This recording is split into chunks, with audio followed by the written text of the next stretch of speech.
സംസ്ഥാനത്തെ ഏറ്റവും വലിയ രാഷ്ട്രീയ പാർട്ടി ഇന്ന് BJP ആണ്, CPM അല്ല. കോൺഗ്രസിന് സംഘടനാ ശേഷിയില്ല, തകർന്നിരിക്കുന്നു. ഇങ്ങനെ മതം മാറ്റുന്നവരുടെ റേറ്റ് ഫിക്സ് ചെയ്തിട്ടില്ലേ? നമ്പൂരിക്കുട്ടി 5 ലക്ഷം, നായരുകുട്ടി 4 ലക്ഷം, ക്രിസ്ത്യാനിക്കുട്ടി 4 ലക്ഷം, ഈഴക്കുട്ടി 3 ലക്ഷം. ഷോൺ ജോർജ് ശരിക്കും പാർവതി വിവാഹം കഴിക്കുമ്പോൾ ഔദ്യോഗികമായി ക്രൈസ്തവ മതത്തിലേക്ക് മാറി മാമോദിസ മുക്കി തന്നെയാണോ ആ വിവാഹം നടന്നത്? തീർച്ചയായിട്ടും അങ്ങനെയാണ്. പേരും മാറ്റി. വരുന്ന 26 തെരഞ്ഞെടുപ്പിൽ കേരളത്തിൽ മുഖ്യമന്ത്രിയായി വരുന്നത് താമര ചിഹ്നത്തിൽ മത്സരിച്ച ഒരു നേതാവായിരിക്കും.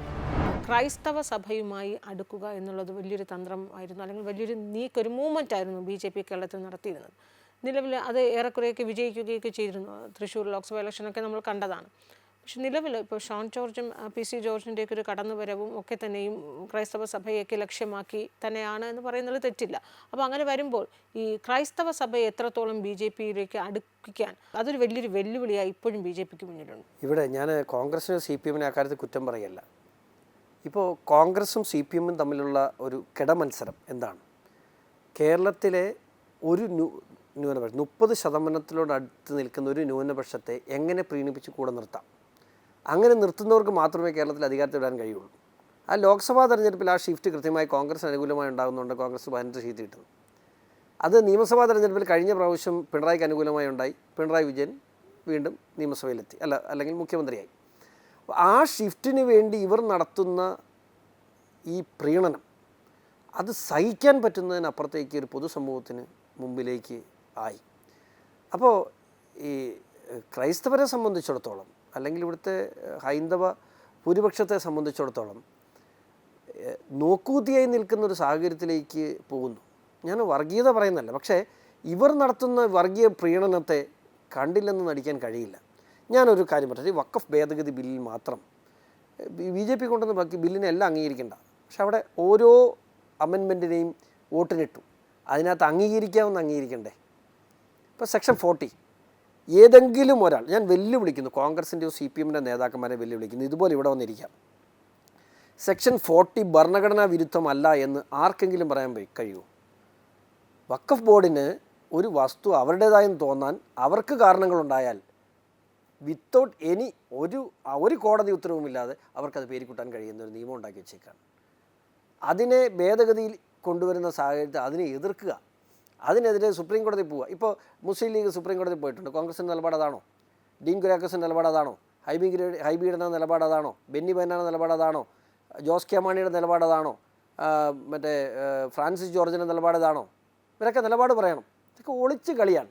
കുറേ കാലമായി ഒളിച്ചു കളി തുടങ്ങിയിട്ട് ഇവർ ആരെയും കൊണ്ടും ഒരു പ്രയോജനവും സഭയ്ക്കോ സമൂഹത്തിനോ മധ്യകേരളത്തിൽ പ്രത്യേകിച്ച് കർഷകർക്കോ ഒരു ഗുണം ഇവരെയും കൊണ്ടില്ല എന്നുള്ള തിരിച്ചറിവ് അവർക്ക് എത്തിയിരിക്കുന്നു. അത് കൃത്യമായി ജനങ്ങളിൽ എത്തിക്കാൻ നമുക്ക് കഴിഞ്ഞിട്ടുണ്ട് എന്നുള്ളത് BJPയുടെ വിജയം തന്നെയാണ്.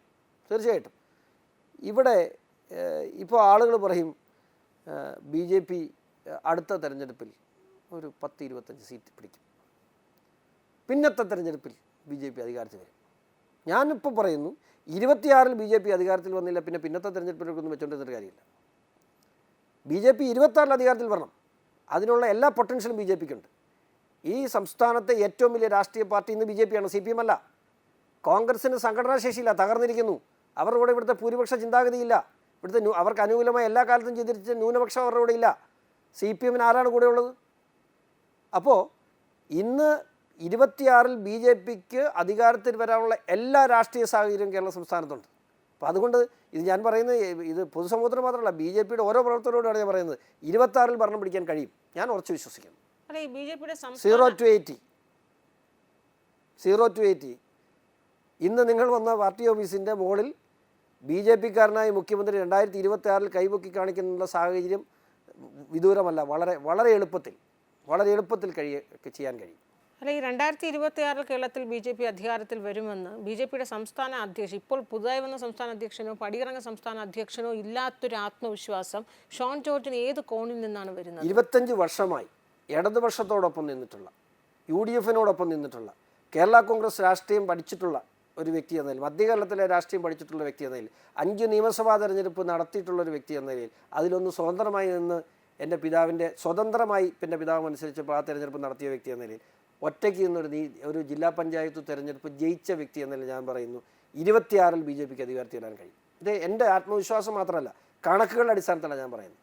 26-ൽ ബി ജെ പിക്ക് ഈ വരാൻ പോകുന്ന 6 മാസം കൊണ്ട് ബി ജെ പിയിലേക്ക് വരാൻ പോകുന്ന നേതൃനിരയെ നിങ്ങൾ കണ്ടു. അടുത്ത 6 മാസം കൊണ്ട് ബി ജെ പിയിൽ വരാൻ പോകുന്ന വ്യത്യാസം എന്താണെന്ന് നിങ്ങൾ കണ്ടു. വരാൻ പോകുന്ന ത്രിതല പഞ്ചായത്ത് തെരഞ്ഞെടുപ്പിൽ ബി ജെ പി ഉണ്ടാക്കാൻ പോകുന്ന മുന്നേറ്റം എന്താണെന്ന് നിങ്ങൾ കണ്ടു. വരുന്ന 26 തെരഞ്ഞെടുപ്പിൽ കേരളത്തിൽ മുഖ്യമന്ത്രിയായി വരുന്നത് താമര ചിഹ്നത്തിൽ മത്സരിച്ച ഒരു നേതാവായിരിക്കും. ബി ജെ പിക്ക് 26-ൽ അധികാരത്തിൽ വരാനുള്ള പൊട്ടൻഷ്യൽ ബി ജെ പിക്കുണ്ട്. 16 ലക്ഷം പ്രവർത്തകരുള്ള രാഷ്ട്രീയ പ്രസ്ഥാനമാണ്. അത്രയും പൊട്ടൻഷ്യൽ ബി ജെ പിക്കുണ്ട്. ബി ജെ പിക്ക് അനുകൂലമായി ചിന്തിക്കുന്ന കേരളത്തിൻ്റെ 50% പോപ്പുലേഷൻ ഇന്ന് ബി ജെ പിക്ക് അനുകൂലമായി ചിന്തിക്കുന്നുണ്ട്. അവിടേക്ക് ഞങ്ങൾ ചെയ്യേണ്ട, ഞങ്ങളുടെ നേതൃനിരയും ഞങ്ങൾ പ്രവർത്തകരുമൊക്കെ ചെയ്യേണ്ട കുറേ ജോലികളുണ്ട്. അത് എത്രമാത്രം ഈ ഒരു വർഷം കൊണ്ട് നമുക്ക് ചെയ്തു തീർക്കാൻ കഴിയും, അത് കൃത്യമായി ഫിനിഷ് ചെയ്യാൻ കഴിഞ്ഞാൽ ഒരു സംശയം വേണ്ട, അത്ഭുതങ്ങൾ കാണിച്ചിട്ടുള്ള രാഷ്ട്രീയ പാർട്ടിയാണ് ബി ജെ പി. അതിന് തക്ക നേതൃനിര ഇതിനുണ്ട്. ഈ അത്ഭുതങ്ങൾ കാണിച്ചിട്ടുള്ള പാർട്ടിയാണ് ബി ജെ പി, അതിൽ യാതൊരു സംശയമില്ല. പക്ഷെ അത് സൗത്ത് ഇന്ത്യയിൽ, പ്രത്യേകിച്ച് കേരള രാഷ്ട്രീയത്തിൽ എത്രത്തോളം അത്ഭുതങ്ങൾ കഴിയും, സൗത്ത് ഇന്ത്യയിൽ കേരളത്തിൻ്റെ കാര്യമാണ് ഞാൻ പറയുന്നത്. അപ്പോൾ അങ്ങനെ വരുമ്പോൾ താങ്കളുടെ ഷോൺ ജോർജിൻ്റെ ഒരു കണക്കൂട്ടൽ അനുസരിച്ച് 2026-ൽ ബി ജെ പി മുഖ്യമന്ത്രി കേരളത്തിൽ വരുമെങ്കിൽ ഈ ഭൂരിപക്ഷത്തോടുകൂടി ബി ജെ പി പാർട്ടിയാണ് താങ്കൾ ഉദ്ദേശിക്കുന്നത്, അതോ ഒരു വലിയൊരു ഡിസൈഡിങ് ഫാക്ടറായ ഒരു ഘടകകക്ഷിയായി മാറി അങ്ങനെ ഒരു ഘടകകക്ഷിയിലൂടെ ബി ജെ പിയിൽ ഒരു മുഖ്യമന്ത്രി ഉണ്ടാകുമെന്നാണ്? ഒരിക്കലുമല്ല. കാരണം ബി ജെ പിയെ സംബന്ധിച്ചിടത്തോളം ബി ജെ പിക്ക് തന്നെ ഭൂരിപക്ഷം കിട്ടി, അധികാരത്തിൽ എൻ ഡി എക്ക് ഭൂരിപക്ഷമുള്ള ബി ജെ പി എന്ന് ഞാൻ പറയുന്നത് ശരിയല്ല, ഞങ്ങളൊരു മുന്നണിയാണല്ലോ. എൻ ഡി എ സഖ്യത്തിന് ഭൂരിപക്ഷമുള്ള ഒരു സംവിധാനം അധികാരത്തിൽ വരുമെന്നാണ് ഞാൻ പറയുന്നത്. ഈ നിർണായകമായ ഈ ഒരു 10 മാസത്തിനുള്ളിൽ താങ്കൾ അത്രയേറെ വലിയൊരു ആത്മവിശ്വാസത്തിൽ തന്നെയാണ്. ഞാൻ 6 മാസം മുമ്പ് ഞാൻ മുനമ്പത്തെത്തിയപ്പോൾ അവിടുത്തെ എം പി എന്നെ കളിയാക്കി, നീ ഇവിടെ മത്സരിക്കാൻ പോകുന്നുണ്ടോ? 6 മാസം മുമ്പ്. എന്ത് ചെയ്യേ അമ്പി? ആ എം പി അവിടെ പോയി? ഇന്ത്യൻ പാർലമെൻറ്റിൽ തലയെ തുണിയിട്ടുകൊണ്ട് പോകേണ്ട വന്ന എല്ലാവർക്കും അല്ലേ? കോൺഗ്രസ് പാർട്ടി ഇതുപോലെ സമ്മർദ്ദത്തിലായ ഒരു കാലഘട്ടം ഉണ്ടായിട്ടുണ്ടോ? വഖഫ് ഭേദഗതി നിയമം പോലെ ചെയ്യാൻ പറ്റുന്നതേ പറയാറുള്ളൂ, പറയുന്ന കാര്യങ്ങൾ നമ്മൾ ചെയ്തിരിക്കും. കാരണം അതെൻ്റെ ആത്മവിശ്വാസം, എൻ്റെന്ന് മാത്രമല്ല ഞങ്ങളുടെ പാർട്ടിയുടെ ആത്മവിശ്വാസമാണ്. അത് നരേന്ദ്രമോദി നൽകുന്ന ആത്മവിശ്വാസമാണ്, അത് നേരിൻ്റെ ആത്മവിശ്വാസമാണ്.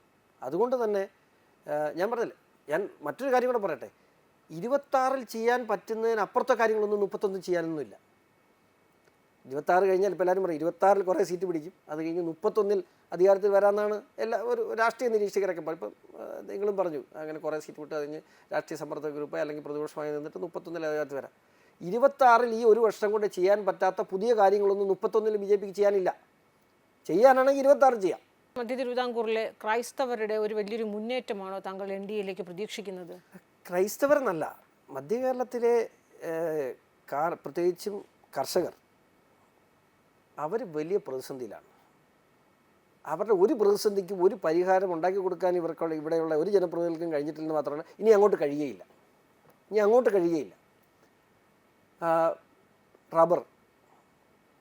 റബ്ബറിന് ഒത്തിരി കഷ്ടപ്പെട്ട മനുഷ്യൻ, ഒത്തിരി ഈ കേന്ദ്ര ഞാൻ പാർട്ടി വന്നതിന് ശേഷം നിരവധി നശിപ്പിച്ചു വെച്ചേക്കല്ലേ. 91-ൽ ഘാട്ട് കരാറും 98-ലെ ആസിയാൻ കരാറിലും ഒരു കാരണവശാലും റബ്ബറിന് രക്ഷപ്പെടാൻ പറ്റാതെ ഇവിടുത്തെ റബ്ബർ കമ്പനികൾക്ക് വേണ്ടി അവരുടെ നിന്ന് കാശ് മേടിച്ച് കോൺഗ്രസ് നശിപ്പിച്ച് വെച്ചേക്കുന്നല്ലേ. ഇവിടുത്തെ വന്യമൃഗശല്യം വലിയ രീതിയിൽ കസ്തൂരിരംഗൻ ഗാഡ്ഗിൽ റിപ്പോർട്ട് ആര് കൊണ്ടുവന്നാൽ കോൺഗ്രസ് കൊണ്ടുവന്നാണ്. ഇപ്പോഴും ബി ജെ പി ഉദ്ധരിച്ചിട്ടില്ല അവരെ. എന്നിട്ടും ഇപ്പോൾ ഒരു വനവൽക്കരണമാണ് കസ്തൂരിരംഗൻ ഗാഡ്ഗിൽ റിപ്പോർട്ടിൻ്റെ പേരിൽ നടന്നിട്ടുള്ളത്. വന്യമൃഗശല്യം കാരണം ജീവിക്കത്തില്ല. ഈ കഴിഞ്ഞ 5 വർഷത്തിനിടയിൽ 1000 പേരാണ് കേരള സംസ്ഥാനത്ത് വന്യമൃഗ ആക്രമണത്തിൽ കൊല്ലപ്പെട്ടിട്ടുള്ളത്. എന്തെങ്കിലും പരിഹാരം ഉണ്ടാക്കിയ ഇന്നല്ല നാളെ എന്തെങ്കിലും ഒരു പരിഹാരം ഉണ്ടാക്കി കൊടുക്കാൻ ഇവർക്ക് പറ്റുമോ? ഈ നാടിനെ രക്ഷിക്കണമെങ്കിൽ അത് നരേന്ദ്രമോദിക്ക് കഴിയൂ, ബി ജെ പിക്ക് കഴിയൂ. ആ ബോധ്യത്തിലേക്ക് ഇപ്പോൾ നിങ്ങൾ പറഞ്ഞ ക്രൈസ്തവരും മധ്യകേരളത്തിലെ കർഷക സമൂഹവും കേരളമെമ്പാടുമുള്ള അധ്വാനിക്കുന്നൊരു തലമുറയും ഇന്നത് വിശ്വസിക്കുന്നു. ആ വിശ്വാസമാണ് ഞങ്ങളുടെ കോൺഫിഡൻസ്. ദേശീയ തലത്തിൽ ക്രൈസ്തവർ സഭകൾക്ക് നേരെയും പള്ളികൾക്ക് നേരെയും വൈദികർക്ക് നേരെയും ഉണ്ടാകുന്ന ആക്രമണങ്ങൾ അത് വലിയൊരു തിരിച്ചടിയായി കേരളത്തിൽ മാറില്ലേ? ഈ കഴിഞ്ഞ ഒരു മാസത്തിനിടയിലുണ്ടായ 2 സംഭവങ്ങൾ. ഒന്ന്, ഇൻഡോറിൽ അവിടെ ഒരു മെഡിക്കൽ ക്യാമ്പ് നടക്കുന്നതിനിടയിൽ ഇത്തരത്തിലൊരു പ്രശ്നമുണ്ടായി. ആദ്യം മനസ്സിലാക്കേണ്ട, അവിടെ പോയി പ്രശ്നം ഉണ്ടാക്കുന്നതിനും ബി ജെ പിക്കാരല്ല. അവിടെ ഏത് തരത്തിലുള്ള മിഷണറിമാർക്ക് നേരം കയ്യേറ്റം ഉണ്ടായാൽ അത് ഏത് സംഘടനയാണെന്ന് നോക്കുകയല്ല, ബി ജെ പിയാണ്. അവിടെ സംഘപരിവാറായി. അവിടെ ഒരു സംഘടന പ്രശ്നം ഉണ്ടാക്കി 2 മിനിറ്റ് കൊണ്ട് ആ വിവരം ഇവിടെ അറിഞ്ഞു. ബഹുമാനപ്പെട്ട ഇപ്പോഴത്തെ നമ്മുടെ സംസ്ഥാന പ്രസിഡന്റ് ശ്രീ രാജീവ് ചന്ദ്രശേഖരൻ ഞാൻ അദ്ദേഹത്തെ വിവരം അറിയിച്ചു.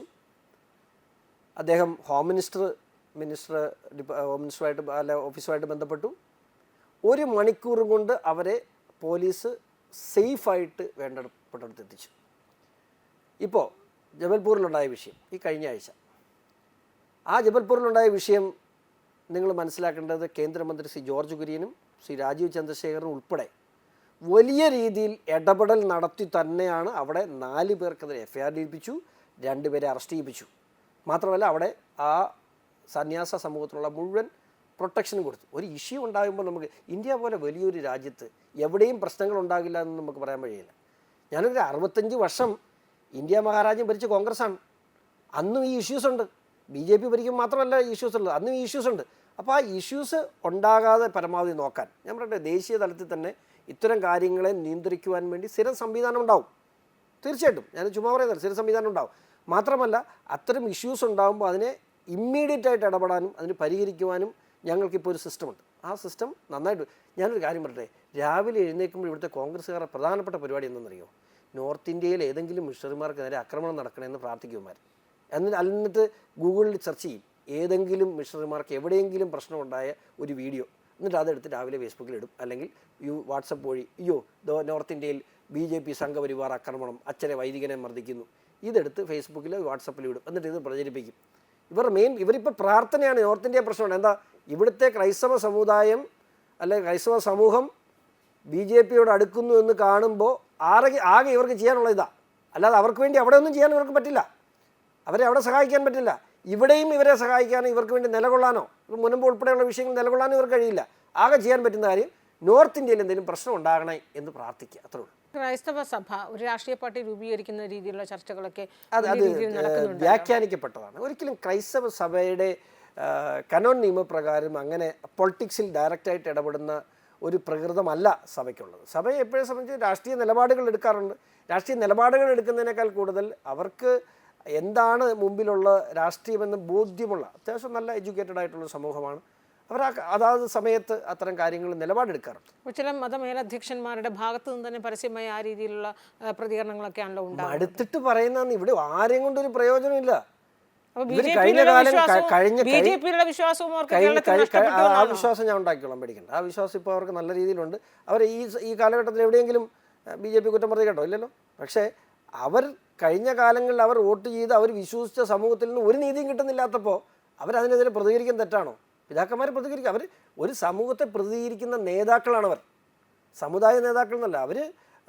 അവർ ഒരു സമുദായത്തിൻ്റെ വിഷയങ്ങളെക്കുറിച്ച് സമൂഹത്തിൽ ചർച്ച ചെയ്യാൻ ഉത്തരവാദിത്തപ്പെട്ടവരാണവർ. ക്രൈസ്തവ സമൂഹം ഒന്നടങ്കം ഷോൺ ജോർജും PC ജോർജും അല്ല, നരേന്ദ്രമോദിയെ ഇന്ന് കേരളത്തിലെ മാത്രമല്ല ഇന്ത്യയിലുള്ള ക്രൈസ്തവർക്ക് വിശ്വാസമാണ്.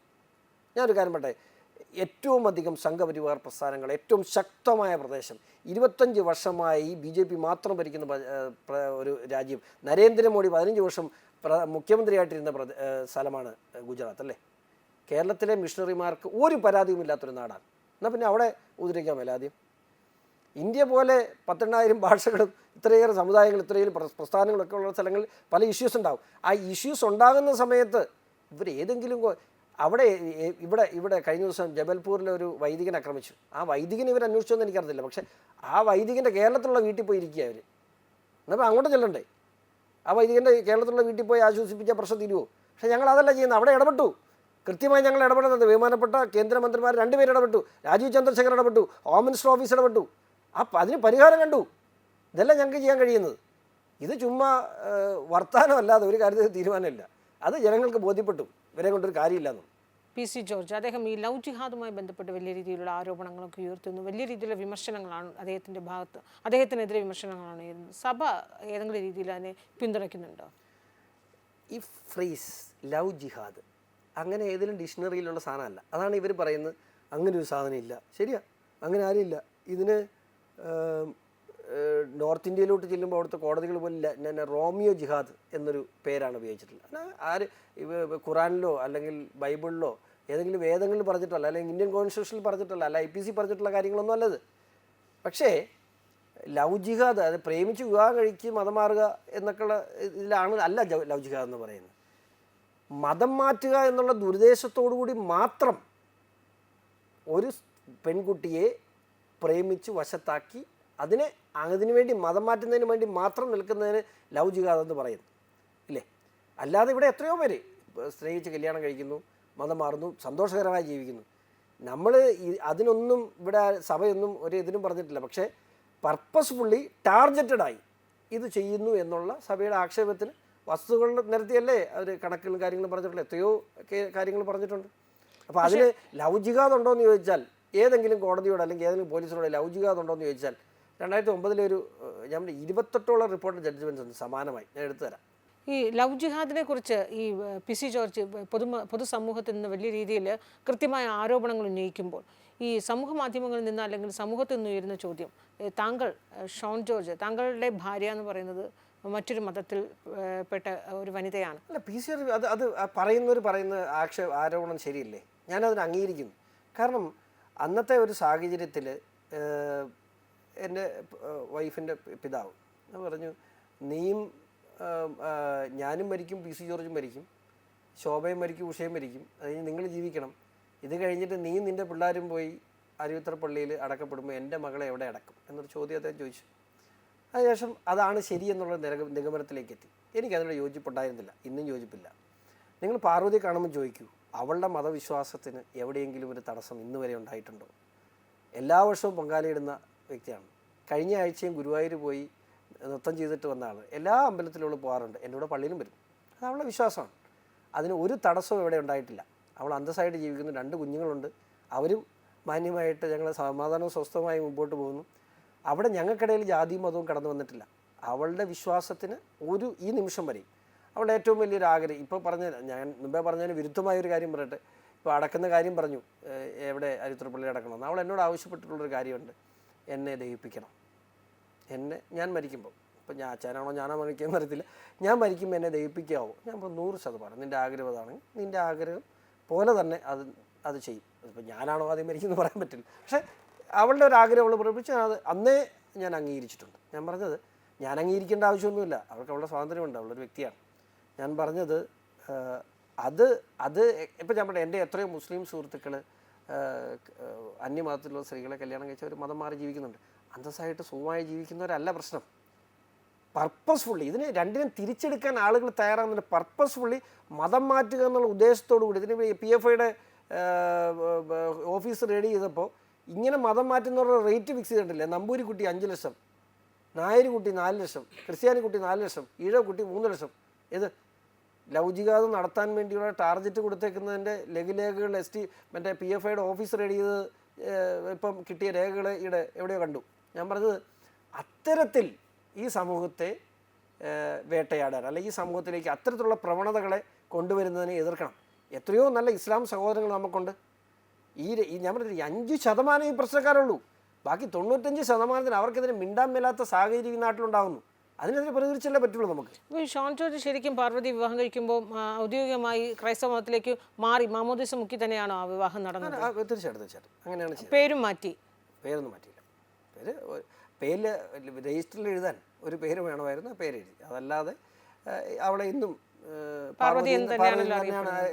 എവിടെ നോക്കിയാലും ഉള്ള പാർവതി എന്നല്ലാതെ വേറൊരു പേര് ആരും വിളിച്ചിട്ടില്ല. മക്കളൊക്കെ ആ ക്രൈസ്തവ വിശ്വാസപ്രകാരം തന്നെയാണ്. അവർ കൃത്യമായി വേദപഠനത്തിന് പോയ എനിക്കൊരു നിർബന്ധമുണ്ട്. കാരണം നമ്മളൊന്നും തെറ്റിനെ പേടിച്ച് മാത്രമല്ല നമ്മളൊന്നും ഒരു ദൈവത്തെ പേടിച്ച് ഒരു നിയമത്തെ പേടിച്ച് മാത്രമല്ല നമ്മളൊന്നും ഒരു തെറ്റ് ചെയ്യാത്തത്. അതിന് ദൈവഭയം കൂടെ ഉണ്ടാകും. കുട്ടികൾ ഏത് വിശ്വാസമാണ്, ഞാനത് പാർവതിയോടും പറഞ്ഞിട്ടുണ്ട്, കുട്ടികൾ ഏതെങ്കിലും ഒരു വിശ്വാസത്തിൽ വളർന്നു, ആ വിശ്വാസം ഏതാണെങ്കിലും കുഴപ്പമില്ല. പാറു പോകുമ്പോൾ അവരുടെ കൂടെ പിള്ളേരമ്പലത്തിലൊക്കെ പോകാറുണ്ട്, ഒരു കുഴപ്പമില്ല, ഞാനതൊന്നും തടയാറില്ല. പക്ഷേ ദൈവം എന്ന സങ്കല്പം കുട്ടികളുടെ മനസ്സിലുണ്ടാകണം. അല്ലെങ്കിൽ ഇനിയൊരു തലമുറയ്ക്ക് ആ ദൈവ വിചാരം ഇല്ലെങ്കിൽ കുട്ടികളൊക്കെ എവിടെ ചെന്നെത്തും നമുക്ക് പറയാൻ കഴിയില്ല. NDAയുടെ ഒരു ഘടകകക്ഷി തന്നെയാണ് BDJS. അപ്പോൾ തുഷാർ വെള്ളാപ്പള്ളി BDJSനൊപ്പം NDAയ്ക്കൊപ്പം നിൽക്കുമ്പോൾ അദ്ദേഹത്തിൻ്റെ പിതാവ് വെള്ളാപ്പള്ളി നടേശൻ വലിയ രീതിയിൽ, പ്രത്യേകിച്ച് PC ജോർജിനെയും മകൻ ഷോൺ ജോർജിനെ വലിയ രീതിയിലാണ് അദ്ദേഹം പൊതുസമൂഹത്തിൽ നിന്ന് അപഹസിക്കുന്ന രീതിയിലാണ് പരസ്യമായി പ്രതികരിക്കുന്നത്. ലവ് ജിഹാദിന്റെ വിഷയത്തിൽ പോലും ഉയർത്തിക്കാട്ടിയാണ് അദ്ദേഹം പരിഹസിക്കുന്നത്. അത് തന്നെ ഇപ്പോൾ കഴിഞ്ഞ ദിവസം അദ്ദേഹത്തിൻ്റെ സ്റ്റേറ്റ്മെൻറ്റിൽ അതെല്ലാം ഉണ്ടല്ലോ, ഇൻസൈഡ് അദ്ദേഹം പറഞ്ഞതിനകത്ത് എല്ലാം ഉണ്ടല്ലോ. ഇതൊക്കെ അദ്ദേഹത്തെയും PC ജോർജ് ഇവർ ഭയങ്കര ഇഷ്ടത്തിലിരുന്ന ആളുകളാണ്. ഞാനൊരു 2 മാസം മുമ്പ് അദ്ദേഹത്തെ ഞാൻ കണ്ടിരുന്നു. വെള്ളാപ്പള്ളി ഞാൻ അദ്ദേഹമായിട്ട് നല്ല ബന്ധമാണ്. എന്നെക്കുറിച്ച് എപ്പോഴാണ് ചീത്ത പറഞ്ഞു? ഒന്നും പറഞ്ഞില്ല. ഇവർ തമ്മിൽ ഓവറായിട്ട് അടുപ്പമുണ്ടായിരുന്ന രണ്ട് വ്യക്തികൾ, വളരെ സ്നേഹം ഉണ്ടായിരുന്ന രണ്ട് വ്യക്തികൾ തമ്മിൽ കുറച്ച് അകന്നപ്പോൾ ഉണ്ടായ ഒരു പ്രശ്നമാണ്. ആ പ്രശ്നമൊന്നും അത് അദ്ദേഹം എന്തൊക്കെ പറഞ്ഞു പോയി, പപ്പ എന്തെങ്കിലും പറഞ്ഞു? എല്ലാം തിരിച്ച് പറഞ്ഞില്ല, ഒന്നും പറയില്ല. അദ്ദേഹത്തിൻ്റെ ഒരു കാരണവരെന്ന നിലയിൽ അദ്ദേഹത്തിന് എല്ലാ ബഹുമാനം നമ്മൾ കൊടുക്കുന്നുണ്ട്. മലയോര കോൺഗ്രസ് അല്ലെങ്കിൽ കേരള കോൺഗ്രസ് ഇനി ഒരു രാഷ്ട്രീയ ഭാവി എങ്ങനെയാകും? വിത്തിൻ 5 ഇയർ അവർ BJPയുടെ ഭാഗമാകുകയോ BJPയുടെ ഘടകകക്ഷിയാകുകയോ ചെയ്തില്ല എങ്കിൽ കാലയവനികൾക്കുള്ളിൽ മറഞ്ഞു പോകും. അല്ലെങ്കിൽ കേരള കോൺഗ്രസിന് ഇനി യാതൊരു നിലനിൽപ്പുണ്ടായിരിക്കില്ല. ഞാൻ വളരെ തുറന്ന ഹൃദയത്തോടുകൂടി കേരള കോൺഗ്രസിൻ്റെ ഇരു വിഭാഗങ്ങളും, പ്രത്യേകിച്ച് എടുത്തു പറയേണ്ട ജോസഫ് ഗ്രൂപ്പിനെയും അതുപോലെ മാണി ഗ്രൂപ്പും, അതെൻ്റെ പാർട്ടിയുടെ അനുമതിയോടുകൂടി തന്നെയാണ് പറയുന്നത് കേട്ടോ. ഞാനത് അവരെ സ്വാഗതം ചെയ്യാൻ ഞാൻ എൻ്റെ പാർട്ടിയുടെ അനുമതിയോടുകൂടിയാണ് പറയുന്നത്. ആ കേരള കോൺഗ്രസ്സുകൾ ശക്തമായ നിലപാട് സ്വീകരിച്ച് അവർ മുന്നണി വിട്ട് പുറത്തു വന്നാൽ അവർക്ക് നിലനിൽക്കാം, ഇല്ലെങ്കിൽ അവരെ കാണില്ല. രണ്ടും, ജോസഫ് ഗ്രൂപ്പും മാണി ഗ്രൂപ്പും, ഒരു പ്രയോജനമില്ലാതെ ചുമ്മാ കർഷകൻ്റെ പാർട്ടി എന്ന് പറഞ്ഞ് ചുമ്മാ മുണ്ടുകൊടുത്ത് നടന്നിട്ട് കാര്യമുണ്ട്. അവർക്ക് എന്തെങ്കിലും കർഷകന് വേണ്ടി ചെയ്യണമെന്ന് ഉദ്ദേശമുണ്ടെങ്കിൽ അവർ മോഡിജിക്കൊപ്പം നിൽക്കാം. മോദിജിക്കൊപ്പം നിന്നാൽ അവർക്ക് എന്തെങ്കിലുമൊക്കെ അവർ പ്രദാനം ചെയ്യുന്ന സമൂഹത്തിന് വേണ്ടി നിലനിൽക്കാൻ കഴിയും. ഇല്ലെങ്കിൽ ഞങ്ങൾ ആ ജോലി ചെയ്യും. ഈ സമൂഹം മുഴുവൻ ഇപ്പോൾ അവർക്കത് മനസ്സിലായിട്ടുണ്ട്. കാണില്ല പാർട്ടി, അത്ര എനിക്ക് പറയാറുള്ളൂ. ഈരാറ്റുപേട്ട എന്ന സ്ഥലത്ത് ഇരുന്നു കൊണ്ടാണ് PC ജോർജ് ഈ NDF-നെതിരെയും SDPIക്കെതിരെയും അതിശക്തമായി പരസ്യമായി ആരോപണങ്ങൾ ഉന്നയിക്കുന്നു. സ്വാഭാവികമായിട്ട് അദ്ദേഹം ഒന്നിനെയും കൂസുന്ന, അല്ലെങ്കിൽ എന്തെങ്കിലും ഒരു കൂസലും അദ്ദേഹത്തിന് ജീവിതത്തിൽ ഒന്നിനെയും ഭയപ്പെടുന്നൊരു സ്വഭാവക്കാരനല്ല അദ്ദേഹം.